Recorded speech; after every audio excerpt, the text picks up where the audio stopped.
தேர்தலில் தனது ஆதரவாளர்களை களமிறக்க சசிகலா முடிவு செய்திருப்பதாக தகவல் வெளியாகியுள்ளது. கூடுதல் விவரங்களோடு இணைகிறார் நமது செய்தியாளர் சுபாஷ். இது குறித்த விவரங்களை பதிவு செய்யலாம். அதிமுகவில் இருந்து பிரிந்து சென்றவர்கள் அதிமுகவில் இணைய வேண்டும் என்ற முயற்சி எந்த வகையிலும் கைகூடவில்லை. அதே நேரத்தில் இந்த தேர்தலில் என்ன செய்யலாம் என்றே தனது ஆதரவாளர்களுடன் ஆலோசனை மேற்கொண்டு வந்தார் சசிகலா.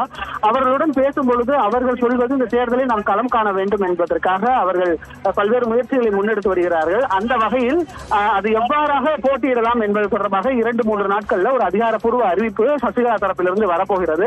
தேர்தலில் தனது ஆதரவாளர்கள் போட்டியிடுவதற்கான அனைத்து சூழல்களும் தற்போது இருப்பதாக அவர் தரப்பு ஆதரவாளர்கள் தெரிவிக்கிறார்கள். அது மட்டுமல்ல, நேற்று செய்தியாளர்களை சந்தித்த சசிகலாவும் அதே ஒரு நிலையில் தான்